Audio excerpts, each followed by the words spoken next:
Good morning, ladies and gentlemen, and I can confirm that when I landed last evening that the wind was blowing very hard and the flight was really bumpy. So I can understand that we are now a bit out of the order, and this is not, I think, of harm to our morning session. I think it's a great pleasure for me to be here as a representative of a country which has close partnership with GF, especially with the international waters focus area.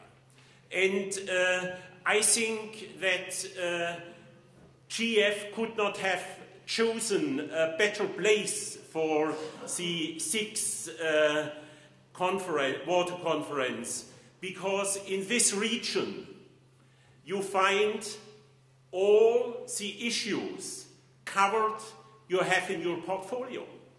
And it's starting with transboundary rivers. It's continuing with transboundary lakes. It's further on transboundary groundwater, a very vulnerable source in this region because of the geological situation here. And last but not least, you have the coast here and the coastal waters. And also here you can see on one hand side the beauty of the coast, but on the other hand side you can also recognize that it takes a lot of efforts to keep the beauty and the health of these coastal waters.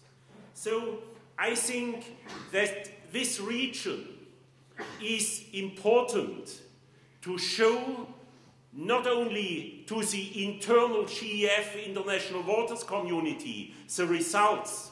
I think this region also can show very clearly how good science, political commitment, and proper implementation are the three pillars of successful projects on one hand side, but also successful lessons how to implement concrete projects into national legislation, into river basin management, into the various aspects you are covering in this in your portfolio. We have a close partnership with the so-called Petersburg-Athens process, where we are joining GF and the Greece government, and we decided to put a clear focus and a clear priority in this region, because this is more or less the backyard we have in Europe. But nonetheless, if I look back to all the developments, it's difficult to show a broader community what we are really doing. And I think that international waters is one of the real important parts of the focus areas of GF, because in water we are not talking about scenarios in 2030 or 2050 or longer. In water, if you're looking through all the projects you are doing in GF, you can really say in water, in most parts of the world, it's high noon. And this is, I think, the important thing what makes the GF water portfolio so important. I know that the water community struggled a lot in the previous years to keep the money on the international waters focus. And I think it is important to work further on that and to ensure that this portfolio is kept on a certain level that we are ensuring efficient projects in the future. I think that the waters portfolio shows spectacular results, but how can we ensure that these single spectacular results are growing to the political agenda? I think it's not enough that we're complaining in each and every water conference around the world that we are not arriving on top of the global political agenda. I think we have to work on that. And our real challenge we have is not only to make good projects. The real challenge is that we communicate the results really properly to our hierarchies in the countries and in the regions. A good result in this region you can see in the Danube. And the GEF regional project in the Danube shows very clear that a GEF project can make a difference in a region, a total difference in a transformation process which has a lot of social and economic deficiencies, but there are clear commitments on the political level that we like to keep our Danube healthy, and where the Danube is not healthy, that we ensure through measures and actions that the river will become healthy. What are others doing differently from what we are doing?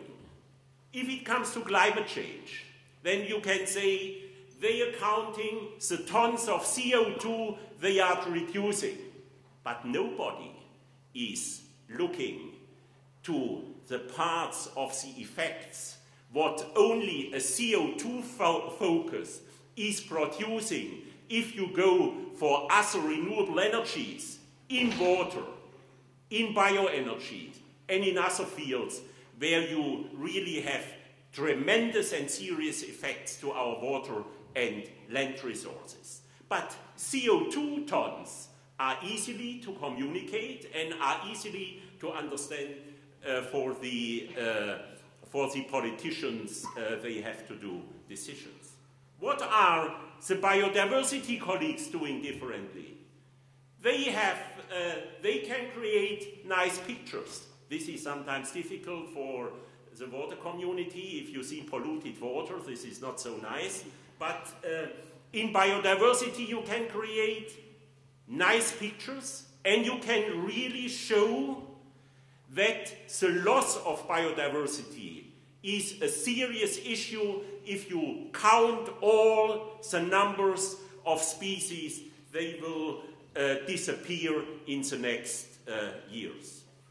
So I think we have to make sure that even if water has not a kind of muscle convention like biodiversity and climate, that the importance of the issues we are dealing with is as high as in climate and biodiversity.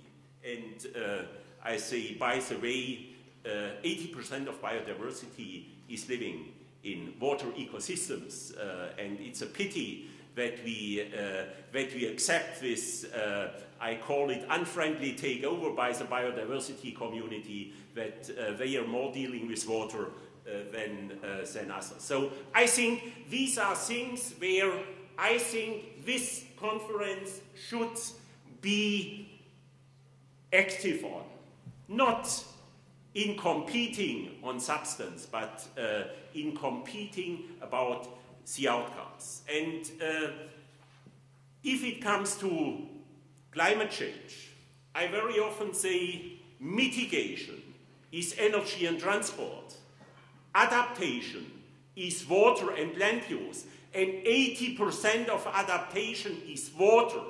Without water, it is very, very difficult to make a clear adaptation strategy in countries or in river basins.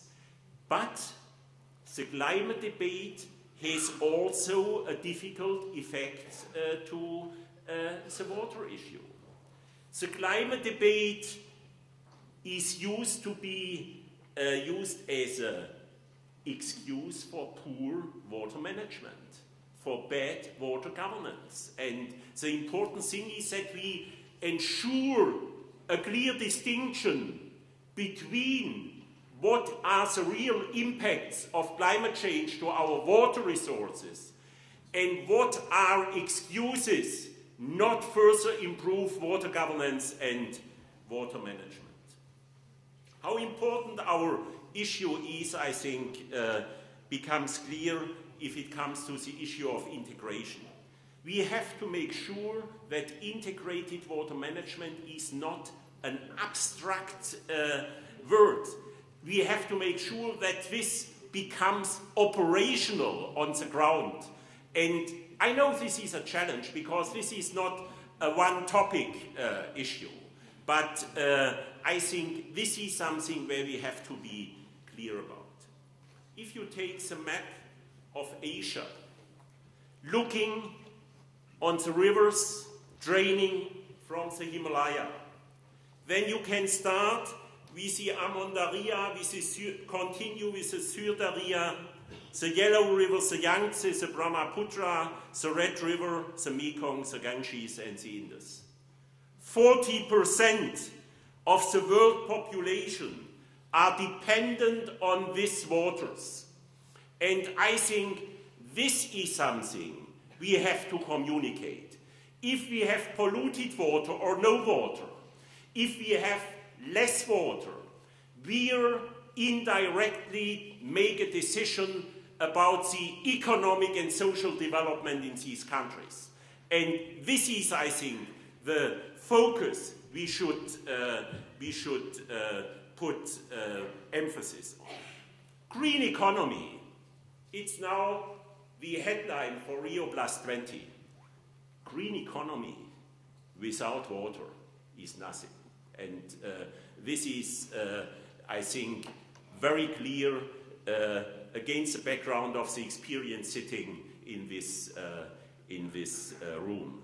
But I also think that this is not a common understanding amongst the people they are meeting in Rio next year.